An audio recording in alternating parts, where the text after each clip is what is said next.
Hello and welcome to another episode of the Kids Media Club podcast. We're without Andy today. He's been released from duties to go on a short skiing trip with his family, so you can only imagine the fun and games Emily and I are having trying to make the tech work. That said, we're here. Hopefully you can hear us. And Emily, we've got a great guest today. I'm really excited for this chat. Please introduce who we've got. Yeah. We're 5 minutes into recording and we already miss Andy, but this is going to be a really good one. We are here with Sarah DeWitt, who is the SVP and GM of PBS Kids and Education. Really great to have you, Sarah. Thanks for joining us. Thanks. It's so great to be here. It's lovely to meet both of you. Yeah, that's really awesome. We connected on LinkedIn recently. I know you posted a video talking about funding cuts in the US, which is something that, is hitting newsletters, not just in entertainment, but broader worldwide.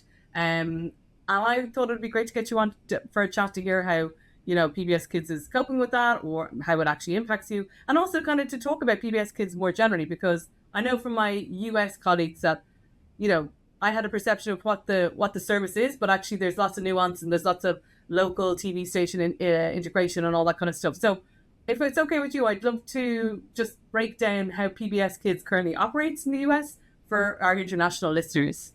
Sure. Yes, it's, we're the public broadcaster for the US. And so we've been around for nearly 60 years. We are considered the number one educational brand in the United States. But public media in the US is a little bit different than it is in other parts of the country. And having grown up here, I was kind of astonished when I learned how much more federal funding went into public broadcasting around the country. Around the world. Because here in the United States, it was set up to be a really locally driven model. Okay. And so the concept is that there are public media stations all over the country. There are actually 330 member stations. And those stations really have local control for how they broadcast content. And obviously, as things are changing, there's a lot changing in how stations are engaging in digital media as well. Those stations then came together to form PBS to be a centralized point to create content for those stations, just to make it more efficient and to make it easier to then distribute content across the whole service. So I've been at PBS for I'm going on 27 years now. And so I definitely understand kind of the centralized nature. I came in on the digital side. And so that was a moment where the stations were saying we needed a digital website that's centralized for children rather than every station having their own website that makes it way too hard to market to, that kind of thing. So we have this centralized structure here. So I worked on the PBS Kids website and then through the years have worked on all the content across the board, building out our gaming service, streaming video as well. And now I oversee the PBS Kids team. I think one other thing that's really different is the funding. Yeah. And so we have until recently had federal funding. I'm sure we'll get more into that in a minute. But local stations are also tasked with making sure that they can fundraise locally. So it's their job to find community partners, to reach out to local donors. Every show on PBS Kids has spots at the end that say who helped underwrite it. And then there's always a spot that says, and thank you to viewers like you. If you say that to anyone in the United States, they will immediately recognize it. And are the public able to donate and support themselves, or is it all done through those local business partners? The public supports their local stations. Got it. And so if you live in Austin, Texas, you give to Austin PBS. If you live in San Francisco, you give to KQED. So there's been that connection to a local entity. There is now, just in the last probably 10 years, a PBS Foundation, because there are folks who want to give to specific programs or support that national service, but the majority of the public gives to the local stations. But it's not like a TV license in that kind of sense. It's voluntary donation. Voluntary donation. Yeah, great. Okay. And where does...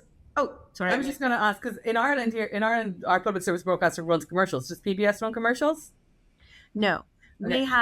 We do have underwriters for some for some properties. And so you'll see a spot that recognizes an underwriter, but there are really strict rules around it. You can't show the product. You can't, you can't be actively selling a toy, for example. Yes. And we also have nutrition guidelines. So if it's, if it's a fast food restaurant, they usually are not able to meet the nutrition guidelines that allow you to underwrite on PBS Kids. So it can't ever be selling, but you will see. It's just acknowledgement more than selling. Right. Yeah. Okay, And where does the line, where's the delineation? Because I can see the validity in the centralization of it for efficiencies, but each local market, what do they decide? Is it their scheduling? Do they input to commissioning decisions? They definitely are deciding on the schedule. There are some things that over the years, PBS has been able to kind of work out with the stations around there being some like common carriage, so that all the stations will air, a drama at the same time on a Sunday night, so that there can be a national marketing campaign for it, that kind of thing. Yes. And there is an expectation that stations will air at least 7 hours of children's content during the day, and a recommended schedule that many stations follow because they're looking at kind of our lead. What stations then do in the local markets that is more specific to where they are is often, they will make some changes to the schedule depending on what time school ends, because it ends in different places all over the country. So thinking about, should Arthur be played in the morning right before school, or is Wildcrats right when kids get home? Maybe it's 4:00 here versus 2:00 somewhere else. But they also do a lot of work on the ground in communities. So the mission of PBS Kids is to reach all America's children, but with a special emphasis on lower income families. And so those stations then often create partnerships with local clubs, after school programs, housing authorities, libraries. And their job then is to take this content into those communities, do workshops for parents, make sure people know that this free resource is available for everyone. So it's kind of like, we like to say we have like boots on the ground. We have media, but then we have people who are actually out in communities engaging with that media. So that's a big piece of what happens on the local side for kids. That physicality of it is so interesting. As something we talk about, when it comes to kids connecting with the brands that they love, that sometimes that physicality is really important. Mm-hmm. How much is the focus of your remit on education then? Because if you're talking about resources and stuff like that, it'd be lovely to understand a bit more about, is it education with the capital E, education with the small e? Like, how do you see it fitting into the offering that you guys are putting around? We refer to it as informal education. So It's really meant to be supplemental to what kids are learning in school. There's a lot of debate in politics in the United States about preschool, and whether or not there is high quality preschool offered in different communities. Again, because the states kind of run everything, there are different opportunities throughout the country. And so one of the things we've really focused on is, how does PBS Kids help prepare kids for school, particularly in areas where there isn't high quality preschool education or daycare available. So if you have television, a tablet, an opportunity to play PBS Kids games, we are presenting kind of core skills that'll help you get ready for school. So we do have very specific learning frameworks. We work with educational experts. We work with advisors and teachers to make sure that our content really meets the needs of kids, but it isn't a curriculum that would in school in that way. You were a primary school teacher before. I was a preschool teacher. Yeah. Okay. So when you say it's not curriculum, is it like it's not all ABCs 1, 2, 3s? There's softer skills there. Would that be fair to say? It's more like it's not sequenced the way that it would be in a classroom. You're not like, today we're going to watch this episode and it will cover this, and then the next episode is going to build on that. It's not lined up to meet the formal education standards. But any episode you would watch of a show like Super Y, that's a literacy show, will help with learning basic like letter recognition, phonemic awareness, like early spelling, like all of it kind of addresses the things that preschoolers need. Did you find that became even more important in the time after COVID? Because I remember in the time after COVID, that preschool readiness really took a hit. So that it feels like in the last 3-4 years, that's become even more important. Yes. And I think what's happened for us is then we're hearing from more families that they would really like basic literacy and math. Like that is what we feel like there's a real gap right now because of COVID. And then social and emotional learning, how kids engage with one another. So we have always thought of ourselves as being kind of whole child curriculum. We focus on science. We have computational thinking, like early coding. Like we have shows that go really deep in different areas.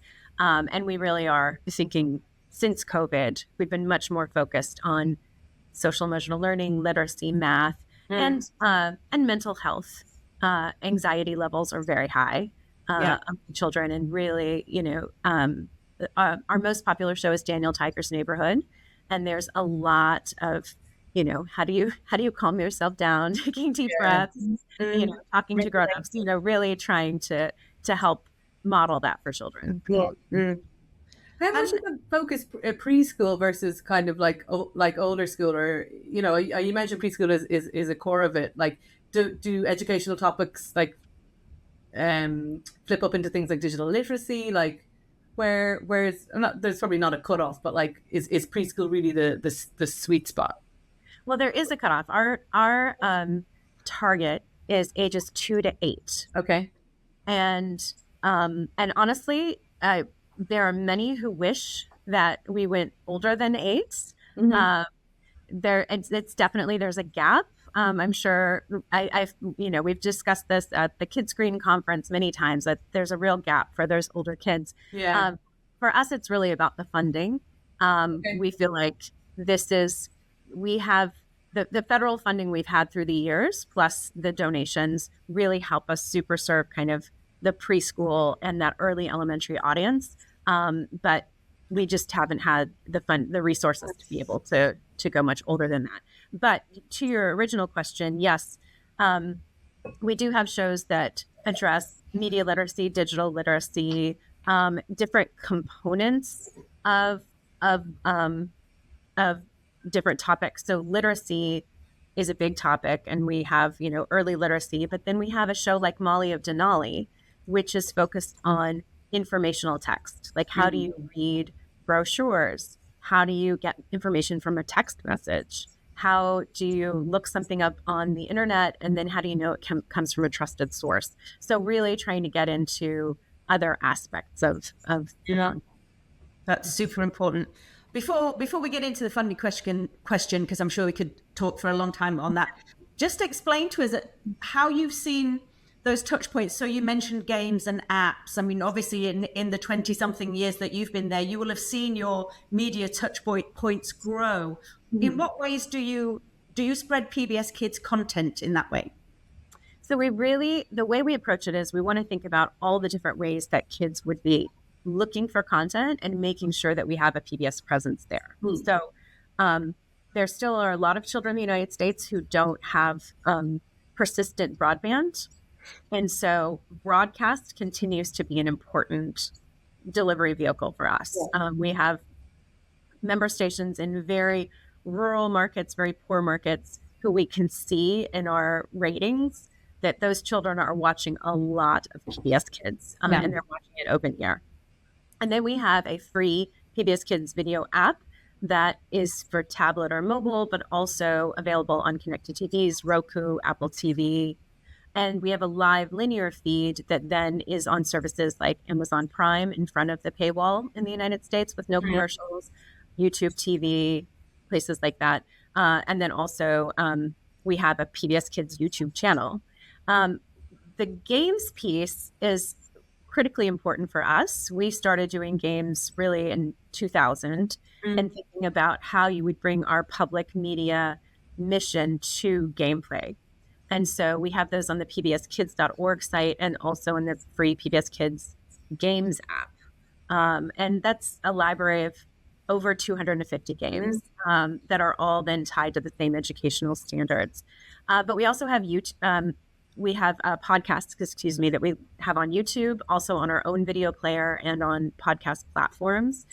Just another way that kids engage, and then original YouTube content as well. So I feel like the show Odd Squad. Are you all familiar with Odd Squad? Yeah. Yes. That's one that I love how Sinking Ship and the producers kind of built that world across multiple platforms. And I loved working with them on this, that there's episodes of the show, there are standard episodes, but there's also the games that really tapped into kids want to be agents. They want to be an Odd Squad agent. So you create an avatar and you are solving math odd issues as an agent yourself. Their podcast is the Odd News Network. So you're logging in and listening as if you are an agent and you're getting the news from the radio show. And then their YouTube presence is Odd Tube, where they have, agents who are talking directly to camera. And in one season, we're actually able to respond to comments, doing kind of more of a live, Agent Olympia did more of a live kind of situation with on Tube that year. And I just love that way of thinking about how does this property kind of extend itself in different ways across all these different platforms, meeting the expectations that kids have for that platform, and really kind of also tapping into the ways that those kids want to play the show. So that's my favorite thing about public media is that we can do this kind of multi-platform engagement, and then our stations will take it to another level by giving out Odd Squad badges and doing live events where kids like solve math problems like in the room, So I love that you kind of characterize like your remit is to be wherever kids are, and I think that in public service media for kids, I think that's really important. How do you? Because one of the things that public service entities can sometimes struggle with is when these platforms require global engagement. So somewhere like YouTube, where geo-blocking is rightly or wrongly is the scourge of the algorithm. It kind of it undercuts you whenever you're doing that. When like YouTube, a platform like YouTube, or maybe a platform like Roblox, some of these more global platforms really want you to operate globally, which I totally get is kind of like. It is in contradiction to the funding model. How do you guys manage to net that one out? It's such a great question. We grapple with it all the time because it is really, it's a challenge. So in the case, just the ways that our model has always worked has been, we are creating content within the United States, and then there are licensing opportunities across the world. I mean, through the years, we've even licensed the games to different broadcasters who would pick things up. Odd Squad is also like our last 2 seasons are Odd Squad UK, and it's just that's the way the model had always worked. And now we are having to look at it differently. We are talking to a lot of those international partners with the PBS who has the home video rights for much of our content and does that international licensing, to see where there are opportunities for us to post content to the PBS Kids YouTube channel, but also allow it to be accessible globally, because that does then help the algorithm. Yeah, now, it helps you. It does ultimately help you locally. Exactly. Yes. And it boosts our U.S. numbers. Those are the only numbers that matter to the PBS board and to the PBS stations. But the better that, the better the algorithm works in our favor, the better those numbers are. We don't have ads. And so that also is just something we have to accept is going to be the situation for us. But where we have been able to launch things globally, that's been useful. And but then, the PBS Kids isn't a brand that's necessarily known internationally. So that's also a constant conversation of, is it okay for it to be under the PBS Kids umbrella, even if it's going to be in places where that's not a known brand? Yeah. And I think there's also good quality kids content that is educational at its heart. It does travel and it does have a value outside the local market, even though those measures and metrics are important, as you said, to the PBS Kids board, and that's very much bound by the US. But I feel there's value, and again, having worked at BBC Children's and Education in the UK, you look at public service content from other countries. And actually, it's great as a parent to think that your kids can sample those too. When we talk about Bluey, and it's not public service per se, but fun family values, but you're hearing Aussie accents and Aussie slang. I still credit Superwhy for my two own children's love of reading. Genuinely have a massive soft spot in my heart for Superwhy. And that wouldn't have, existed without you guys. But, 12, 13 years ago, I think was it on Channel 5? Or was it on? Anyway, I forget. But so I think there's value in that public service content that has that flavor of other territories. And it would be a shame not to allow that to travel. I agree. And I think, too, there's value also just in public service content in that it's not being crafted to meet the same expectations of the platforms right now. I often, especially in these last few months, as we've been talking to a lot of reporters in the United States, have to just point out that, what makes us different is we are not focused on revenue. We're not focused on kind of a commercial success. What we're focused on is this going to meet children's needs? Is this developmentally appropriate? Is it going to inspire a love of learning? And often that can be commercially successful. And we certainly have seen, great success and have received revenue support by this international distribution of some of our content. But it's also doing something different. And so I think that's one of the things that I think is so important about public service content really across the world. I will say too, when we launched Odd Squad UK, there was a question from some stations like, how do we feel about it being British accents? Like, are we going to get any responses?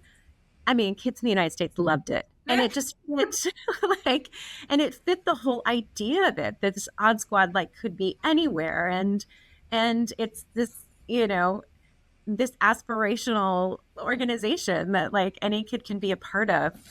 It just made it even more fantastic for kids in the US, I think. So. Yeah. No, absolutely. And it is that thing that is one of the dark voodoo magic of public service media. I mean that in a positive way, is that it doesn't have the same remit commercially, but the bottom line is it needs to engage, right? And it needs to connect, because if the public aren't watching it, or it's not kind of inspiring the public, then it's not going to do its job either. And obviously engagement and commercial viability, they go hand in hand with each other. But I think that your remit, being able to create content that doesn't have to hit certain commercial metrics is one of the reasons you're able to do the creative stuff that you do. How do you, just to jump in there, Emily, sorry to interrupt, but I like that tension point. I just wanted to expand on that because I think you're right. It's great being relieved of those kind of commercial imperatives. But as you said, public service content doesn't exist in a vacuum. Yeah. So how do you keep across those trends? We look at anime, K-pop Demon Hunters. How do you make sure that you can bring those in a way that elevates the product? Mm-hmm. I mean, I think when we are looking at YouTube, for example, I could just say any new platform, whenever we start on it, we have a conversation here about, okay, but what's the PBS Kids way we would do this? How would we approach this differently? I think about when streaming video first was starting, we were watching all of these animated clickable ads appear across streaming video. And we had one of the most fun conversations here saying, okay, how would we use that? What if we weren't using it to sell something, but instead using it to promote learning? And we did a series of experiments of what if kids could play along with the show? How much was too distracting? How much, and I think that has really expanded and improved a lot of our gameplay. Is being able to think more seamlessly across video and interactivity. And while it still isn't something that works in video the same way, it's the kind of thing that works well for games. So we are always trying to take inspiration from what's out there. And, shorts are controversial for kids and something that I think we are concerned about, but also recognize it's in a lot of places. And so we're trying to think about what is a short that would be done in a PBS Kids way. they've done shorts for a long time that were around very specific concepts. Does that work within the new kind of shorts format? And can we kind of push back a little bit against the ways that that shorts are being used right now to kind of keep kids watching, kind of promoting that more addictive behavior? Is there something we can do that is developmentally appropriately paced that still is shorter form content that really like packs some kind of understanding, a lesson, some kind of tidbit that it can take away? So I think that's like the tension, certainly. Gameplay too.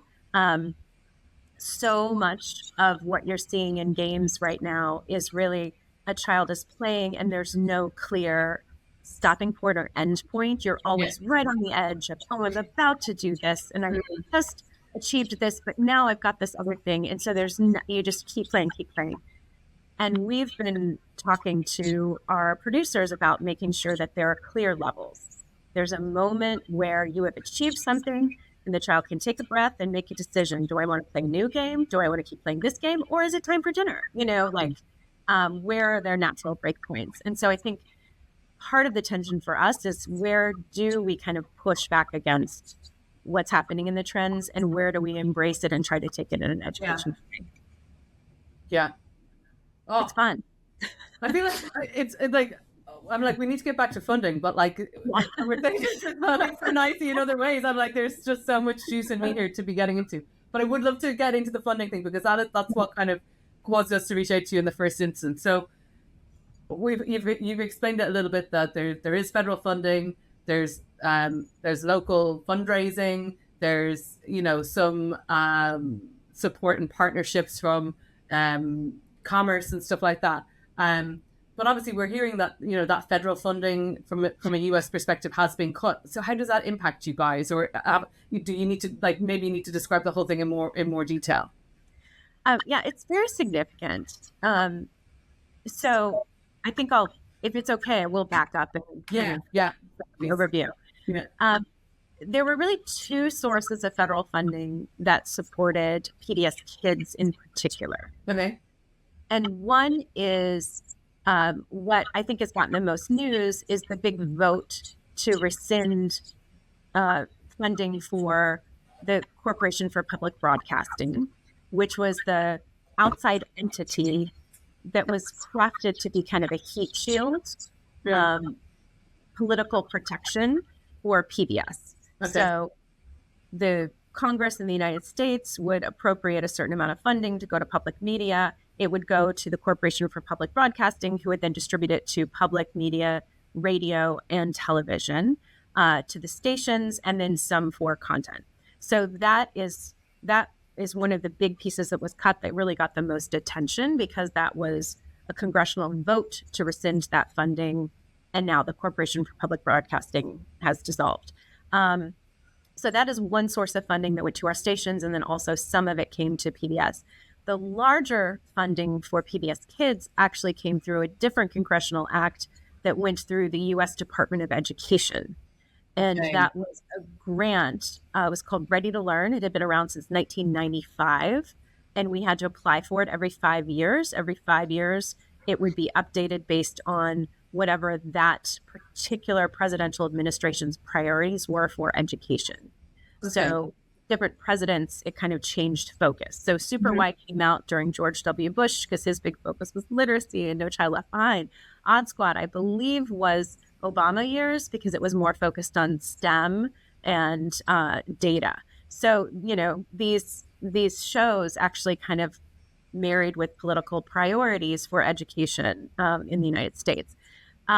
So that grant was terminated in May, and we were only 5 months from the end of a 5-year cycle. So it's kind of it nearly sounds a bit like a BBC charter renewal in kind of sense that the funding is agreed, and in that, it's probably not quite the same thing, but it kind of feels aligned with that. That termination came from multiple things that happened. The president issued an executive order that no federal funding should be going to PBS or NPR. but it's not necessarily tied to that. What the Department of Ed said is that we were not meeting the priorities of the program. I will just say 5 years ago, Trump was in office. Yeah. And we applied and were awarded the grant in his administration, and we're meeting, and we're working under his administration. So, but that grant was terminated immediately overnight, pencils down. It was a $100 million grant. So significant funding. So it was $20 million a year that went just to PBS Kids, the workstations did, and the content we created, and then also our staff. And we had to pull everything back kind of overnight. There were research studies in the field. It all just ended. And so that's really been the biggest hit to us. So we have cut close to 30% of our staff who worked on just PBS Kids content. Many of our member stations have had to cut back on their education teams. Because this happened at the end of a grant cycle, I will say we had a lot of content that had been created that was about to roll out. Yeah. Okay. And so what we had to do is kind of step back and look at our library. We had 3 programs that were already kind of queued up. And so in the near term, viewers of PBS Kids are not going to see a huge difference in what happens on PBS Kids. The last show that should be funded by that Federal Department of Education grant just launched on Monday. It's called Phoebe and J, and it is a preschool literacy show, and it's environmental literacy. So how do you look for signs? Like, how do you find where is the right place to cross the road? How do you choose the right elevator button? You know, like, how do you use literacy in the world to navigate it? It's a really cute, fun show. It's original IP. This is something else that public media can do that a lot of the other networks are not doing right now. But it was supposed to launch in September, and we decided to hold it to give ourselves a little more time to finish production, but also to allow us to spread out our content a little bit longer while we can figure out what the new normal is. So that cut of funding means that right now we're okay, but when I look at 28, 29, we likely are going to be cutting our development pipeline in half. That's kind of where we are right now. We are seeing the public really step up. Donations to member stations have gone way up. There's, a member of Congress introduced legislation to try to restore funding. It didn't pass this round, but it's possible, so there's a lot to play out here to see what will happen. But it means right now, kind of the development pipeline is the biggest thing in flux. Yeah. I can hear the emotion in your voice when you're talking about it, because it was such a rug pull, wasn't it? Yes. And this is, it makes me both sad and angry at the same time. But, immediately you have to go into crisis management mode. How do we make the content that we have last longer so that we can serve and service our audience? You mentioned that there's been a positive response, but there's been a reaction from the audience. Just tell us a little bit about that, because I can imagine that those local business partners and the public are like, no, we can't have this thing disappear in 28. And we love this. Yes.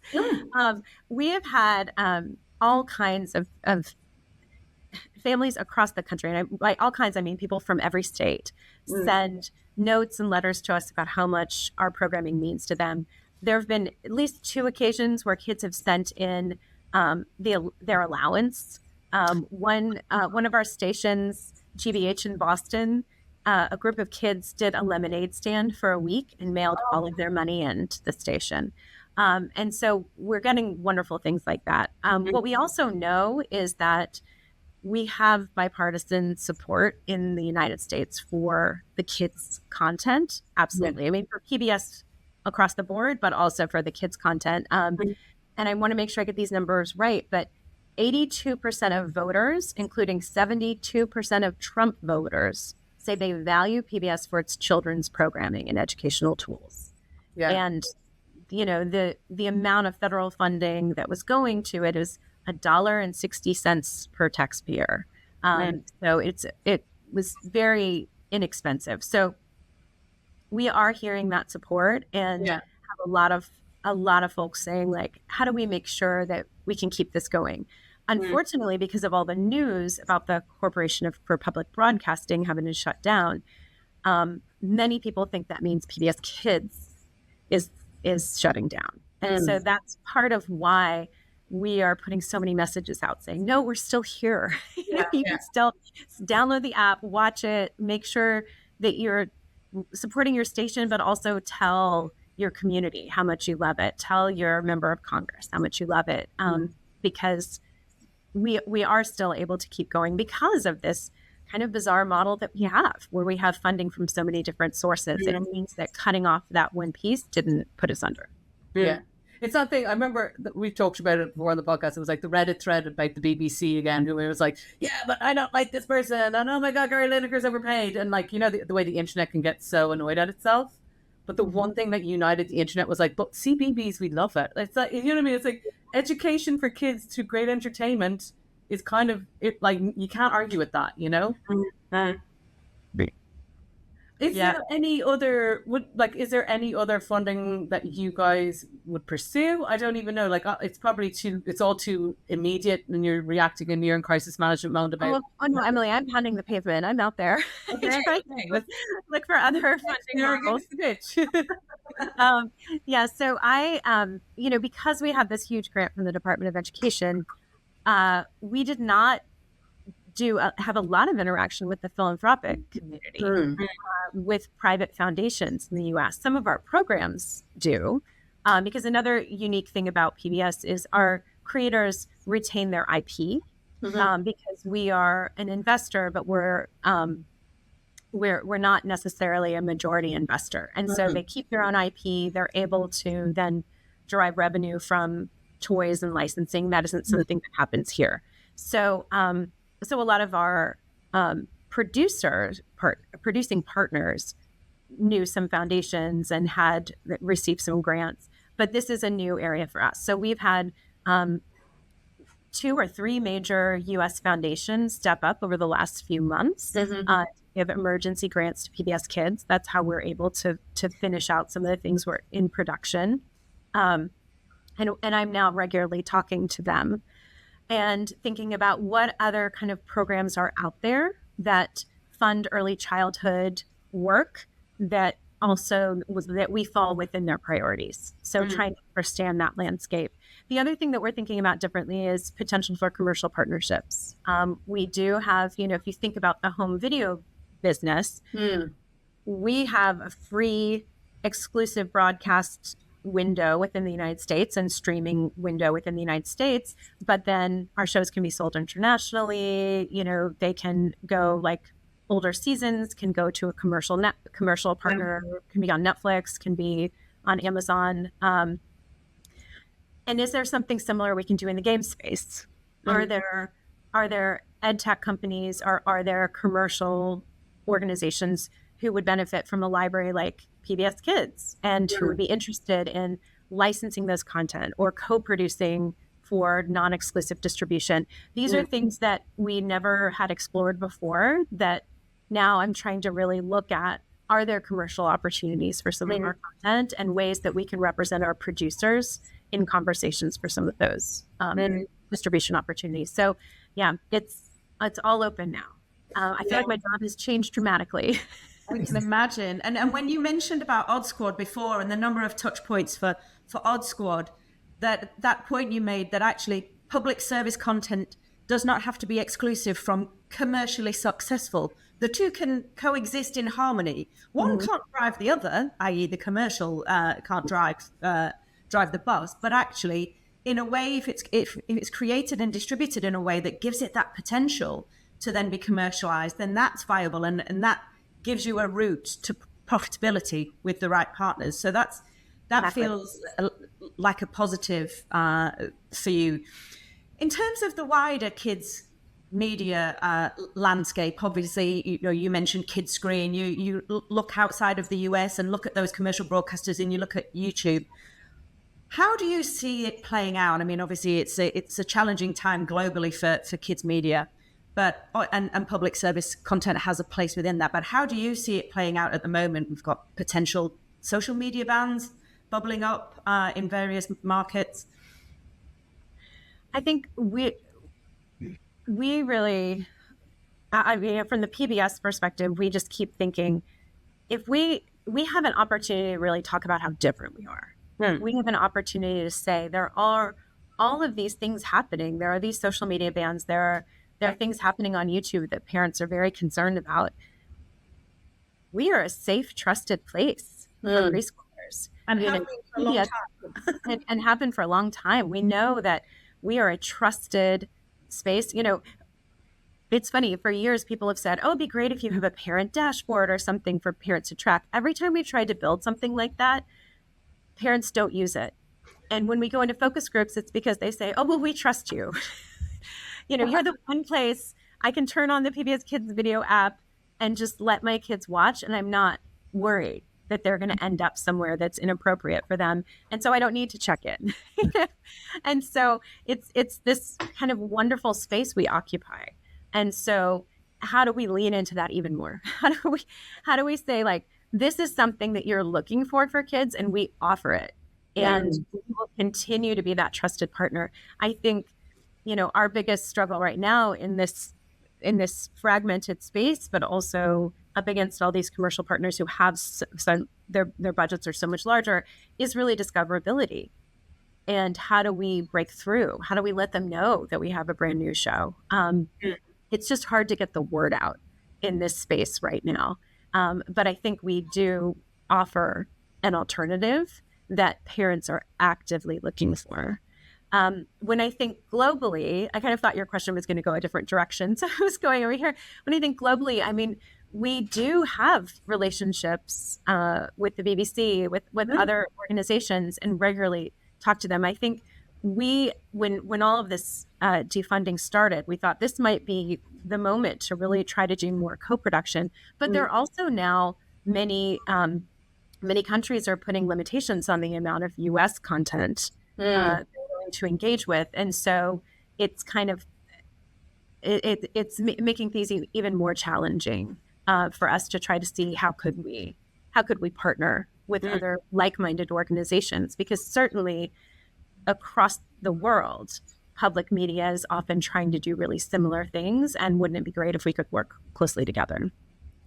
Yeah, definitely, because it feels like, and much as I understand that it can be a remit of public service broadcasting to like reflect the local market. Like, kids are also far like more comfortable with seeing, like, you know, British accents in Odd Squad, or Australian accents in Bluey, right? Bluey, yeah. You know, everyone's watching Netflix at the same time as public service, so there's always going to be that, you know, that mixture's there. You know, even we're not necessarily seeing a ton of foreign language content for kids yet, but you know, that's definitely something that older audiences are doing. So, and there are those universal things there that preschoolers go through, whether you're in the US, UK, or you're in, you know, Malaysia. There are certain developmental milestones that tend to stick, you know, be pretty consistent. Right. And so actually that gives you a point of commonality, even if there are regional nuances. Yeah.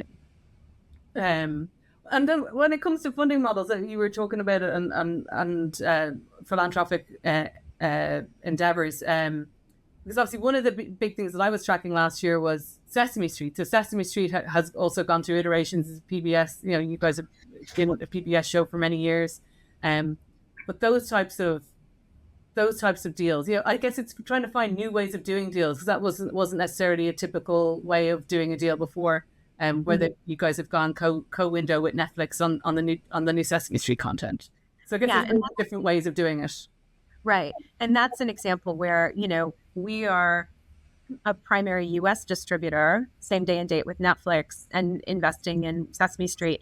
But then Netflix also could be their global partner. Yeah. And so like, how do you build on the strength of PBS, and then also think about like the rest of the world at the same time? Yeah, and everyone kind of wins from it. What's the type of content that you think wouldn't exist without PBS in the mix? Some of the content that many folks look at and think, oh, that's going to be too niche or too specific. So we launched a show last year called Carl the Collector. And it's the first show that we have, that we've produced that has a lead character on the autism spectrum. And he's a raccoon. He loves to collect things. He has a really great group of friends.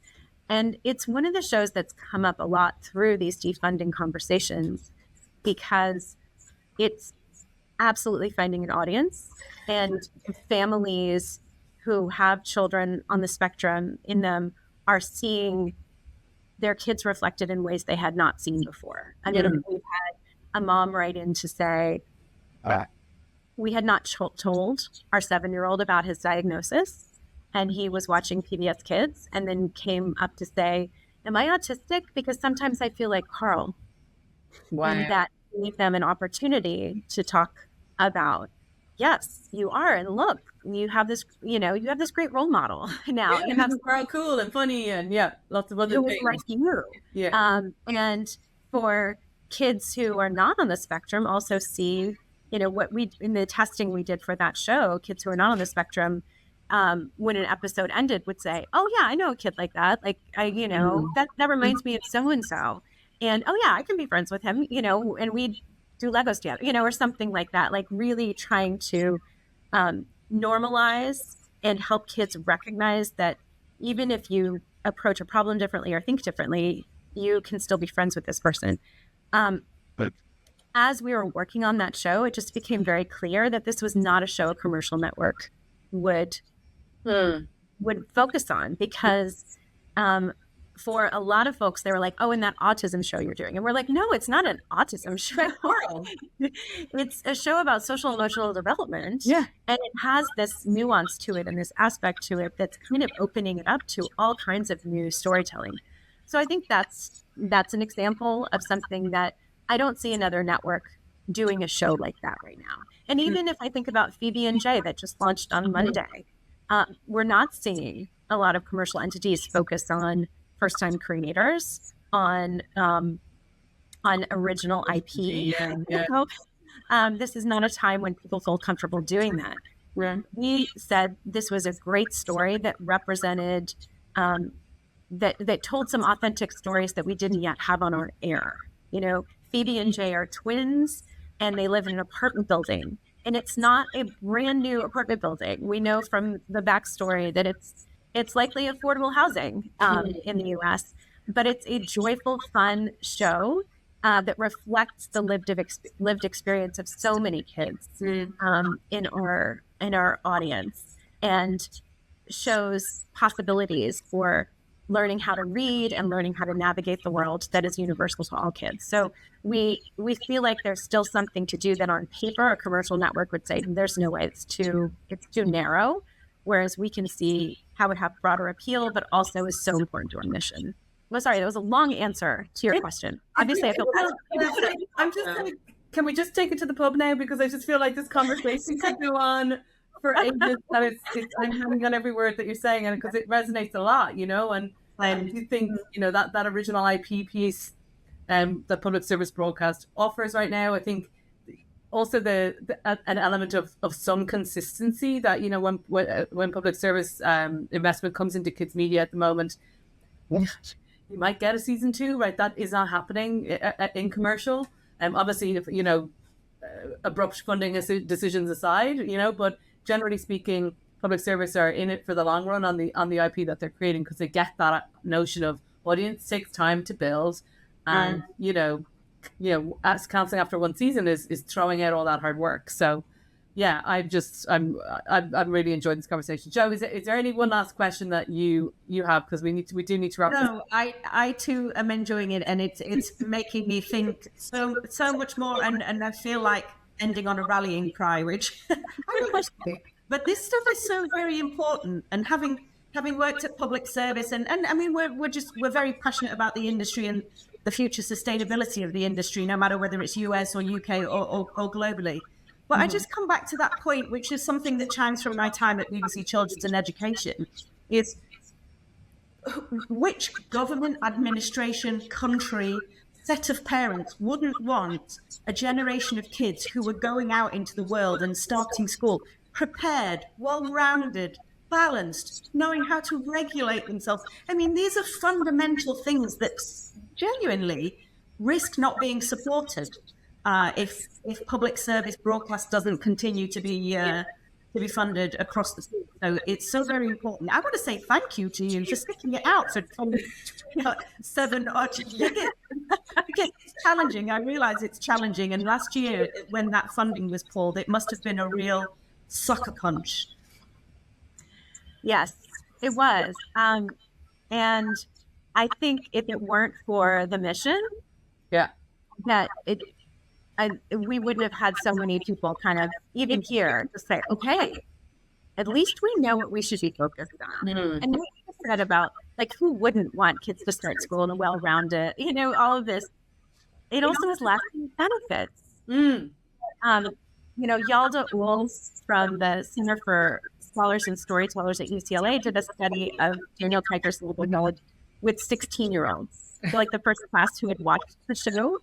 And what they discovered was that a lot of these kids, as teenagers, remembered the show, could still sing a song, talked about using those strategies when they had an argument with a friend. I mean, that's the power of this kind of like really intentional media, whether it comes from commercial or public service. Like it has so much power. So we need a thriving community. We need people out there doing the right thing for kids. Yeah. Yes. Awesome. I love that. No, sorry, I feel so energized. Anyway, listen, thank you so much for joining us, Sarah DeWitt from PBS Kids. I get it. Do I have to do the sign off now, Joe? Listen to the Kids Media Club podcast wherever you get your podcasts. We're also on YouTube and TikTok. Hit subscribe and thanks for joining us. We'll see you next time. Andy will be back and the chaos will maybe be a bit less.